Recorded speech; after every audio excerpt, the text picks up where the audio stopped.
Hi everyone, I hope you're all doing well and thanks for being here. This is another timeless reading that's for somebody out there. My intention is that it will find the person or people it's meant for and at the right time. I'm not intending that it's for everyone, so if the storyline that emerges is not resonating with you, it's probably not for you. You can still watch the whole reading because I always intend that if someone's drawn to one of my readings, they'll gain something from it, whether that's an insight, a piece of wisdom, or just the opportunity to see something from a different perspective. So if you're here, I think you are meant to be here. Now, I was planning to work on another spread initially, but I was guided to pull cards, and this is the spread that came out. I'm blown away. I was blown away by all the major arcana cards that showed up, and so it made me want to do this reading earlier. So I did. I did plan to do that, but then I was really struggling to feel well enough to do it. I just had a few days where there was just this wall of fatigue in my way. I'd go to bed at night and I'd feel like I'd slept the sleep of the dead, like I just had no memory of the night. So every night I'd be dead asleep, but then I'd still wake up absolutely exhausted the next day. And I was also feeling really dehydrated, and it was just like I wanted to drink water all the time because my throat was just feeling so dry. It just didn't feel right at all. So last night I did some things to cleanse my energy, and I did feel better immediately. Now, last night's sleep actually felt like a normal night's sleep, and I woke up feeling more refreshed like I normally do. I am still a bit tired, but I think what was going on before was definitely something unnatural. I do feel like I am someone who experiences psychic attacks from time to time, and so I actually do have a habit of regularly cleansing my energy, but this one was obviously something bigger than that. And if you were following me sort of last year, you'll know that something was going on about October last year as well that was really heavy. So I guess even my regular cleansing and protection routines can fail to block certain things. And what I found both last year and this time was that I only sort of figured out how to get past it by leaning into my intuition on how to clear the things. So last year, for those who don't know, I felt like I was under this dark cloud and it came on really suddenly. I was feeling really low and anxious for no reason, struggling to sleep. None of that's normal for me. And it just didn't feel right. But what my intuition told me then was to just start playing more and having more fun. And then eventually I got myself out of that. So this time what my intuition was telling me was that this might be something trying to drain my energy and I just needed to block that from happening. Now, I don't normally share these things, but I guess it's important to know that sometimes these things are going to come along. And in the past, before I started on the spiritual path, I would have just thought I was getting depressed or I was getting the flu or I was just under the weather. But I think at this point in my ascension journey, I feel like I just know that something isn't my energy. It doesn't feel like me.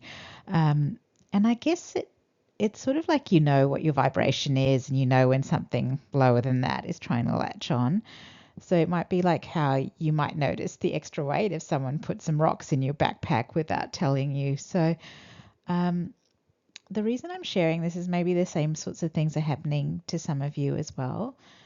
So if you're suddenly feeling that, feeling something that isn't normally how you feel, you might want to look into cleansing your energy and protecting your auric field and some protection around your home or important spaces. And there are lots of things you can do. So do some research on that. And if those things aren't working, then maybe go to your guides, ask for specific guidance and then connect into your intuition so you can get the advice that comes through. The main point is if you're cruising along and your backpack is suddenly feeling heavy, don't just brush it off as being your imagination or tell yourself that it's feeling heavier because you're tired. I think you might need to actually check your backpack and make sure that everything that's in there is actually yours and that it's stuff that you actually want to carry. So I'm sorry if that's a weird message to share at this introduction slide, but I am feeling guided to share it. So do ask your guides for assistance when the things you're doing aren't working, because they can probably see things that you aren't seeing, and then just trust your intuition when the guidance comes through on what to do. Now, I don't know if any of that relates to this reading, I haven't channeled it yet, but based on past experiences, I do find the things that come up when I'm working on a reading are often related to the reading. So we'll see how the reading goes. Before we start, we'll do our love pause as we always do. This is where we pause the video and send some love out into the universe. You can also do a little Ho'oponopono prayer instead, and that involves saying the 4 sentences: thank you, I love you, I'm sorry, and please forgive me. As always, thanks to everyone who does this. The time to pause is now, and I'll start my reading on the next slide. Okay, so this is the spread for this reading. If you're interested in the decks that I've used, they'll be listed in the description box. So as I said earlier, there were a lot of major arcana cards that showed up in this spread, and we even got an extra oracle card. So this is actually quite a busy spread by my standards. But anyway, the first card I was drawn to pull was from this oracle card deck, which is a magic deck. But then it surprised me when I went to the second deck, because we also got witch energy coming through there. And so I realized that Spirit was telling me this was going to be like a witchy reading. So I went with that. Now, I have to admit, as a child, I was always intrigued by all the folklore around witches. And I used to as I got older, I kind of started to see it as more occult and sinister. But then I got further along again on the spiritual path, and now I just see it as coming under the umbrella of people who work with energy and intention, which, I think we all do to some degree, and, whether we're aware of it or not. So that then is something that looks like magic, looks magical to people who don't know how to use it. So I guess if you are an intentional practitioner of magic, then you're a witch, or you're in that umbrella, that basket of people. But if if you're not, then you maybe are still affecting things without realizing it, but you just don't have that sense of the outcome being related to the intention, I suppose. But anyway, magical people have existed in every cultural tradition. We've had healers and shamans and energy healers and plant medicine healers and witch doctors and voodoo practitioners and witches, So I think these are people that have a strong connection to earth and spirit, and a strong sense of their own personal power as creators. And I'm thinking of the Magician card in Tarot as I'm channeling this. The Magician has that message of as above, so below, and it's that understanding of what I can visualize in the spiritual realm, I can create as a reality down here on earth. So the Magician has a spiritual connection, but he also has confidence and mastery over the 4 earthly elements. And that's what the pentagram is a symbol of, the 4 earthly elements and the 5th element of spirit. Well, anyway, this is a witchy reading.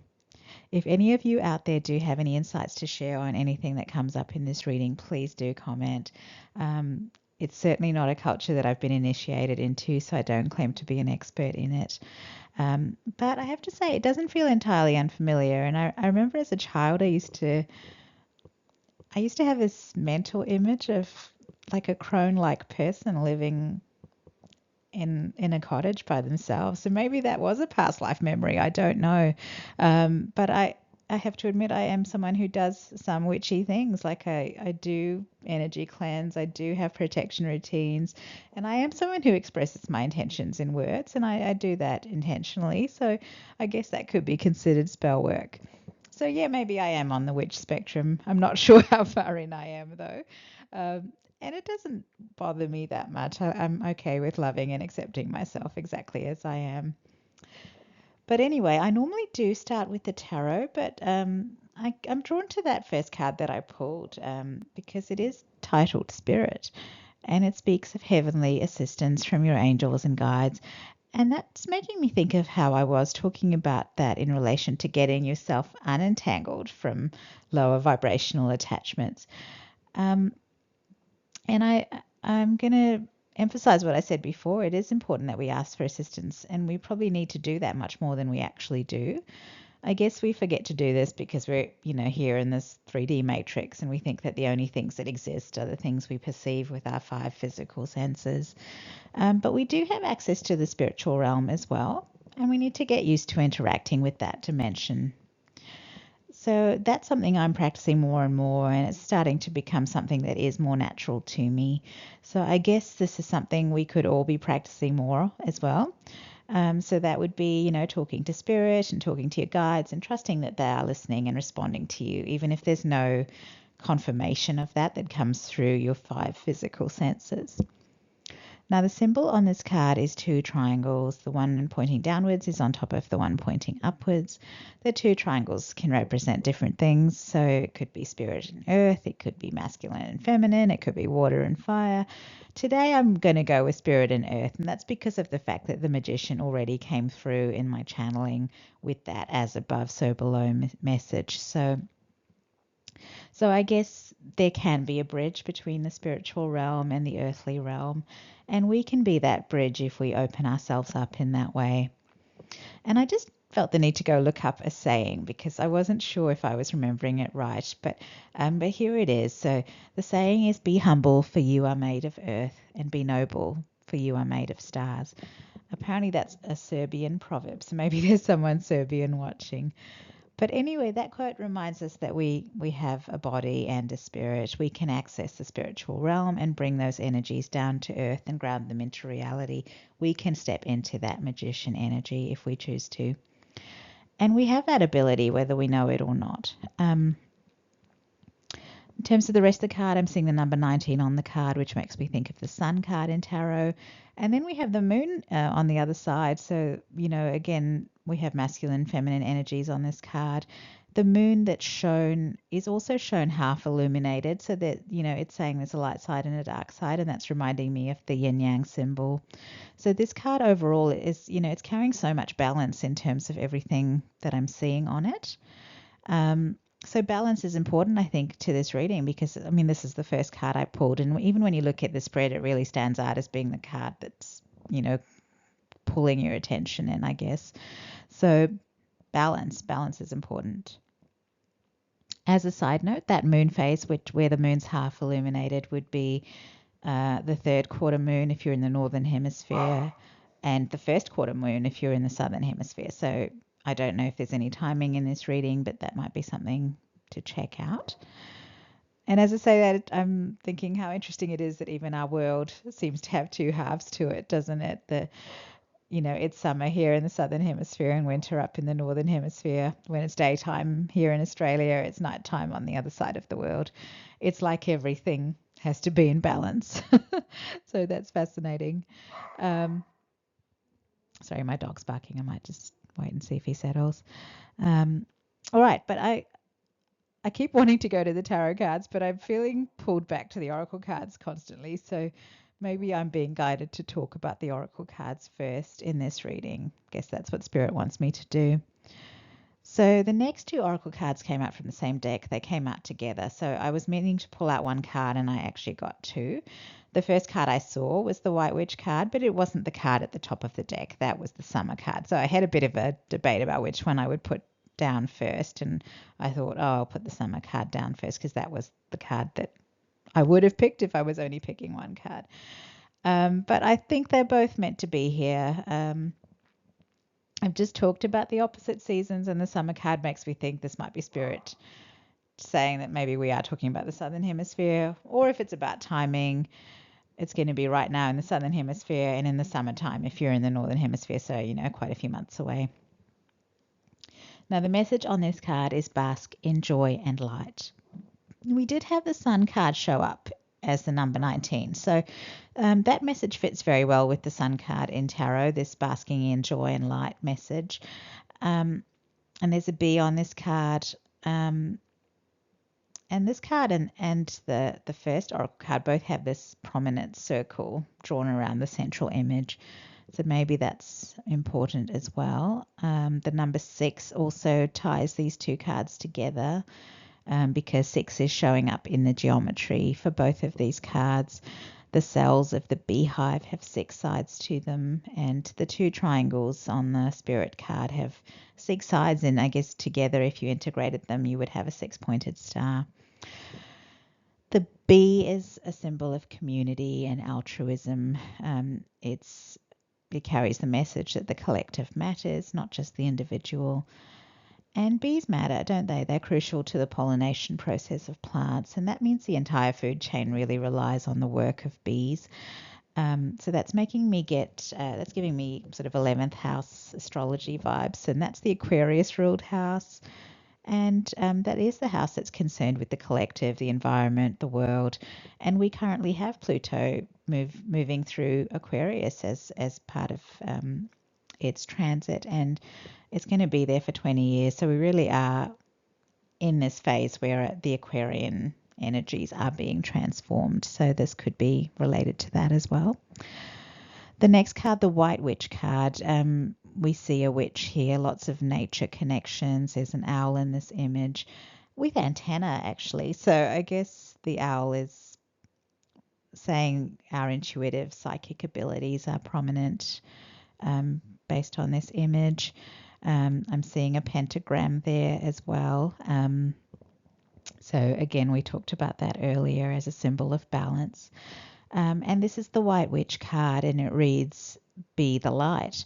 So I did go away. As I said, I don't practice I'm not initiated into witchcraft or anything. So I did go away and read on what exactly white witches are, and it made for very interesting reading. So some of these sites I went to, there was some input from some real witches who do practice the craft, and it was fascinating to read their opinions and where they were sharing the same opinion and where they differed. And basically the definition I gleaned of a white witch was this is a term that's used to describe a witch who chooses to practice benevolent magic. But it was interesting because the term white witch itself wasn't seen as meaningful in these communities. And the common thread really was that a witch is a witch, and how a witch chooses to practice is entirely up to the individual. And that makes perfect sense. I mean, any knowledge, skill, or ability can be used for one's benefit, for one's own benefit, or to benefit just our nearest and dearest, or to benefit the collective, or it could even be used in harmful ways. So really, it is always about an individual's choice. And so like anything benevolent, benevolent magic is a personal choice. So obviously benevolent magic is magic that helps to improve situations. So it's healing, it's cleansing, it's blessing, and so on. And not so nice magic would be the hex, curse kind of magic that creates trouble or does harm or interferes with another's free will or interferes with another's blessings. And then, of course, there are grey zones. And again, that's true of any area of life, isn't it? So some of the witches were okay with using less benevolent magic or not so nice magic if it was for their own protection or to stop someone bad from doing something harmful. And one of the examples that was in there was if you knew someone was a pedophile and you did some spell work that would make it hard for them to hurt children. So that would be grey zone. Yes, it's not so nice magic, but I guess the overall intention was still good. So I don't think that we could really say that person was performing a bad witch act, even though, it might be the bad kind of magic or whatever. And certainly most of us wouldn't see actions taken for the purposes of self-defense as bad either. So I guess those grey zones are there, and that's part of life. And what I guess in terms of this reading, we might be saying that if a witch is targeted by dark magic, that witch might decide to send that energy back to the person it came from, or they might use their own magic to counter attack. So that was interesting. So the grey zones came up. And the other interesting thing that came through quite strongly was the idea of a white witch was kind of stereotyping around colours, which is where white is used to describe something as good and pure, and dark or black are used to describe, things that are sinister and evil. So that stereotype, a lot of people were saying, well, that's not right. And then this tied in with what I think is one of the key messages and one that does relate to this spread so far. And that is about light and shadow. So everyone has light and shadow aspects, and every witch has light and shadow aspects. So whether someone is a good person or a good witch is always going to come down to their choices, their intentions, and their actions. And so what came up was that if someone is claiming that they are a white witch, it's possible that they are actually someone who is denying or rejecting their shadow side. And the shadow side definitely exists. So This is leading us to the idea of duality and how integrating the two opposing sides leads to wholeness, right? And I guess I visualize that as being like the yin yang symbol. The yin and the yang might be opposite in nature, but when they're brought together, they balance each other out and they become a unified whole that's complete. And duality is necessary for balance, and I think that's come up in another reading I did recently. So the characteristics of night allow us to appreciate the characteristics of day and vice versa. And if we bring that back to us, the balancing and integrating of light and shadow makes us more complete and more authentic, and dare I say more powerful. So if our light and shadow sides are not in conflict with each other, they are actually working together, and that makes us more powerful, doesn't it? It creates more synergy within us. And if we bring that concept to the idea of a benevolent witch, a witch who does good things, we don't necessarily have to perceive that benevolent witch as pure and of the light. And even if we might think that she's different or the witch is different in essence, the benevolent witch is different in essence to the witch who does bad things, the truth is both witches hold the energies of light and shadow within them. So they're not really different in essence. It's just that one chooses to act benevolently and the other might not have that moral or ethical standpoint in regards to how they practice. So that's a key point. And the other thing to note is that one is not necessarily more or less powerful because of how they choose to operate. So I feel like how powerful their magic is going to relate to how qualified they are with respect to their knowledge, wisdom, experience, skills, ability, and understanding. So a benevolent witch might not perform magic that's as powerful, but that doesn't mean she is less powerful as a witch. She might just have limited her magic to benevolent acts only. And I keep saying she, even though I know there are male practitioners in magic. So bear with me. This is just one of those mind things. I'll try not to say she, but if it comes out, just forgive me. So if the benevolent witch who chooses to act benevolently did decide to cross the line and do something darker, they're perfectly capable of doing that. And maybe they are a more powerful witch who could easily out magic a less experienced witch who is seeking to do harm. And so again, we're back to those grey zones that I mentioned earlier. There are grey zones in life, and that's a fact. So even a benevolent witch might have times where they don't choose to be sweetness and light, and that's because it's necessary for them to fight fire with fire or deal with something evil. And I'm thinking about that line about not mistaking kindness for weakness, and I've often thought that sometimes it's the strongest people who choose to be kind and benevolent, and it's because they're actively choosing to put limits on how they operate. And it takes strength to do that. It takes strength for someone to exert self-discipline, self-control, restraint. It takes strength of character and it takes self-mastery. So someone who acts on impulse and does whatever they want to do, they don't have self-mastery, they don't have self-control, they don't have discipline. They're not people who take the time to think about things and consider and contemplate, to reflect on what the consequences might be, or to reflect, on what the best course of action is before they even take it, and then to reflect on what the consequences of a potential action might be. So these people, they just do things and they don't think about how that's going to affect others or even themselves. And a non-witchy example of that is someone who gets angry at someone, decides to run them over with their car or attack them with a knife. So that's not a strong person. That's a loose cannon. The stronger person, the smarter person, is the one who can manage their emotions. They might be upset at someone, but they will decide to go take some time to be by themselves and work through those emotions. They know that it would be stupid to go and do something destructive for an emotional reason. And,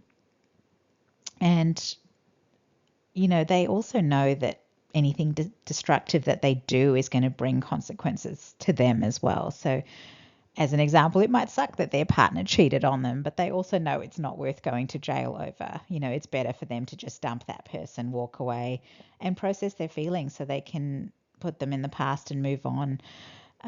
So I'm feeling this is a bit of a rambly reading, so sorry, but I guess it is what it is. The last oracle card here is the harvest card. Now, harvest is an energy we associate with the season of autumn, which is known as fall in some parts of the world.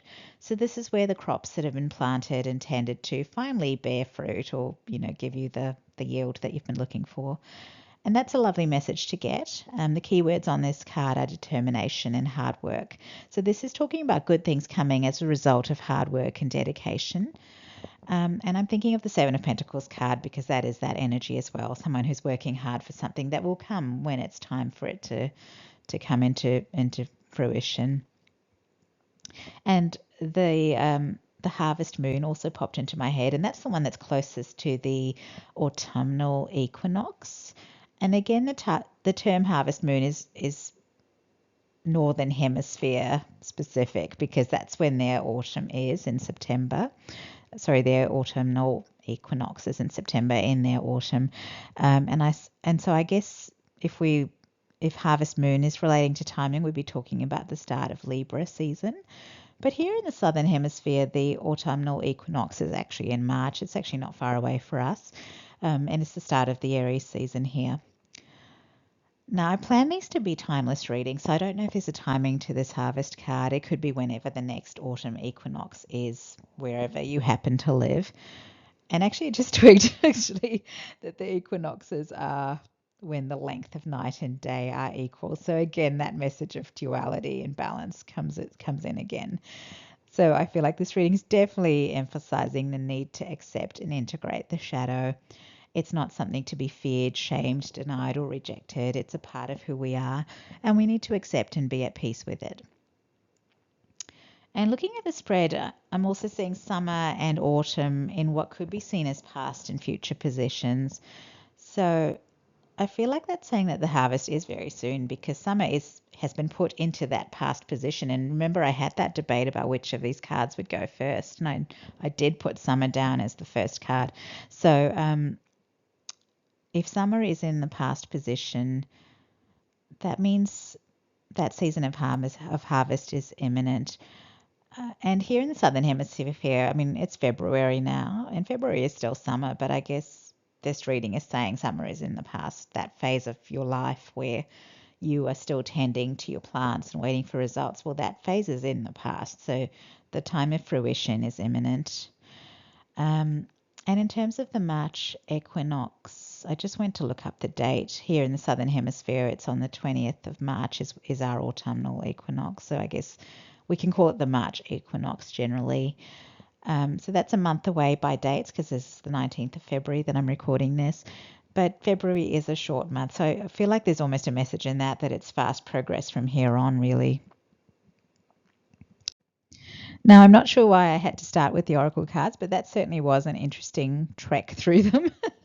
I'm going to look at the tarot cards now, and I suspect they're the cards that will add some definition to this reading because at this point I don't feel like we really have a storyline. We've sort of discussed a lot of concepts, and maybe that's what Spirit wanted us to do in this reading. So I'll get to the tarot spread, and as I said, it's a heavy tarot spread as well with lots of major arcana cards and a lot of energies that came through from the bottom of the deck. So let's get a storyline, Spirit. Now, the card at the bottom of the deck, the first card at the bottom of the deck was the Hanged Man, which is Neptune energy. The card behind it was the Hermit, which was Virgo energy. And I actually feel like I should read these two together. And in fact, they've appeared in the spread together. So this is someone who has been limited in some way. They've been put in that state of suspension that the Hanged Man represents. They have felt powerless to change things in their external environment, and that's because of these limitations that were placed on them. And now I'm thinking of that witch who couldn't use their powers because they were told they had to be a white witch.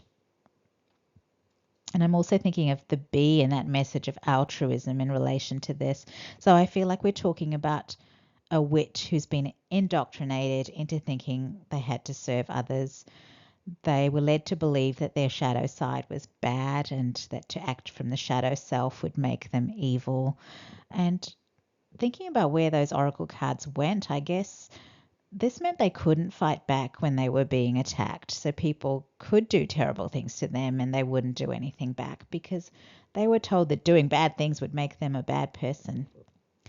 The Hermit card then brings in the concepts of reflection and introspection, shadow work and inner healing. So I feel like this person then went on an inner journey. They wanted to find the truth, which is represented here by the Ace of Swords. They wanted this truth. And the Moon card is also here in this bottom of the deck energy. So that's Pisces energy. And I guess the Moon card is talking about the shadow side. This person, this hermit, went journeying deep into themselves and they found their shadow and they went there and they sat with their shadow. They sat with their fears. They sat with all the feelings they had never expressed. They sat with their pain, all the betrayals they had experienced, all the wounds that others had inflicted on them, all the grief that related to everything they'd lost.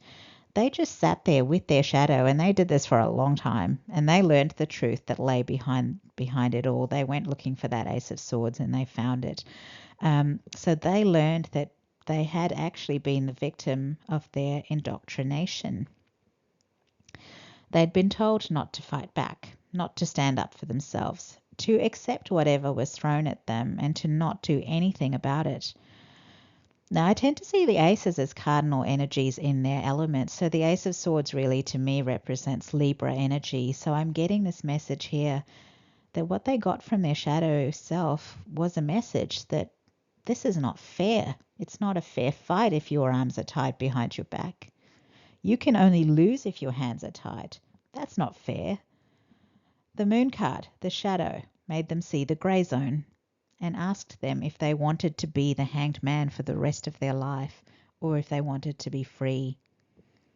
Their shadow said, don't you want to be free? Don't you want to have the life that you want? Don't you want to make a good life for yourself and defend that life when it's threatened? Don't you want to fight back if that's the only way for you to protect and defend yourself? Don't you want the freedom to do that?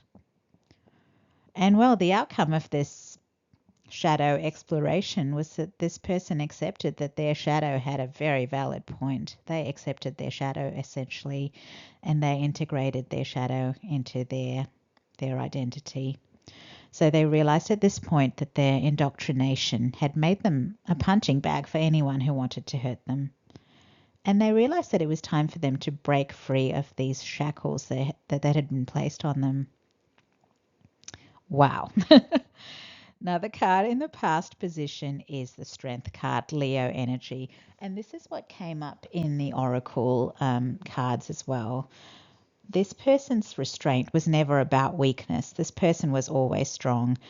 In fact, they were much stronger than any of their bullies or attackers. They just never allowed themselves to fight back. Now, in the traditional tarot image, we see a woman and a lion submitting to her, and that's an indication of her strength. In this image, I feel like the lion not reacting to this crow that is sitting on its nose is a demonstration of his restraint. Now, he shouldn't tolerate that crow at all because I think it would be pretty annoying for a crow to come and land on your face. But this lion is making himself do it. He's tolerating this crow. And that's the kind of restraint this person has had. So they had people doing all kinds of things that caused all kinds of discomfort and pain, and they made themselves tolerate it. And I guess people would look at that and wonder why this lion was accepting this and question if it was a lion at all. They would have thought it was just a weak lion to allow these things. And there's an element of truth to that, but really the lion was choosing to be weak because it had been trained not to attack. And I'm thinking of how circus animals are trained to cooperate, even when they are much more powerful than the humans that they're working with. So this is about someone strong who was tricked in the same way. So perhaps from infancy, like those circus animals, from infancy, they were told you mustn't growl, you mustn't roar, you mustn't scratch, you mustn't charge, you mustn't fight, you mustn't jump on top of someone else. You have to be a nice lion who doesn't do any of those things. You must only do what you are told to do. And even if things provoke you, even if you're provoked, if things attack you, you are a nice lion and you cannot behave like a wild animal. You must not respond to that provocation or that attack. You must not act instinctively or impulsively. You must be a nice lion. So that was the indoctrination that we're talking about. And those are the shackles that were placed on this white witch. She was told she had to be a white witch.